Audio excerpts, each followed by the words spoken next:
Boys and girls, it's going to be very exciting because we're looking at program building. We're going to now put together information from previous lessons into how we build the client's training program.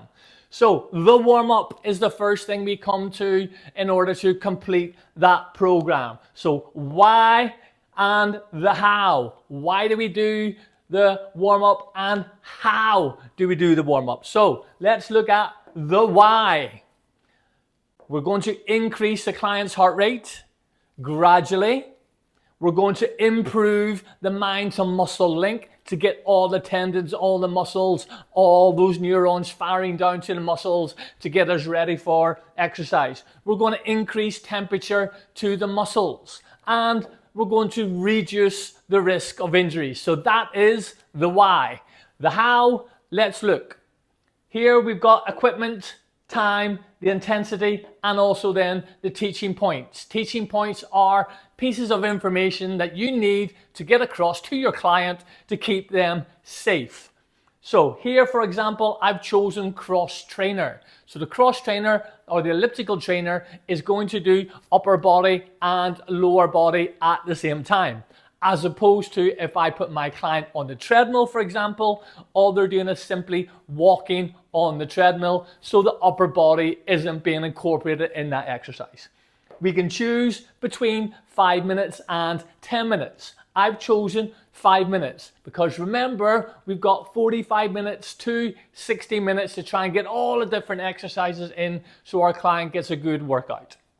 The intensity of the exercise is going to be between RPE 4 and RPE 7. Remember, RPE, the rate of perceived exertion. We're using the CR10 method, so number 1 is easy, number 10 is hard. We're going to gradually increase that client's heart rate. And here are the teaching points that are specific for the cross trainer. So maintain a neutral spine, chest up, breathe as naturally as possible, and engage your core, engage your abdominal muscles.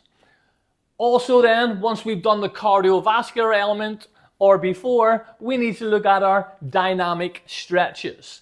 So for example here, I'm going to do a squat to overhead press or overhead arm swing, and I draw a little diagram of how the client will conduct that warm-up stretch. Also here, I'm going to do a posterior step with overhead reach. And again, I draw a little diagram so my client knows exactly what they need to do. If you're rubbish at drawing diagrams, you can also add in the 4 teaching points, whatever's going to be easier for you.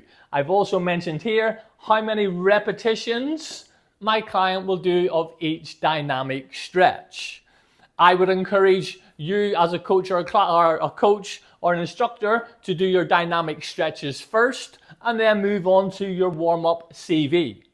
Reason being, as I'm doing the warm-up stretches, in between each one, my body is still getting mobility. If I do 5 minutes on the cross trainer, then I come off the cross trainer and start doing dynamic stretches, my heart rate will come down gradually. So I would suggest we do the dynamic stretches first of all and then move on to the warm-up CV. But it's up to you, the coach, to decide whichever. As always, like, comment and subscribe. If you're watching this on YouTube, please leave a comment.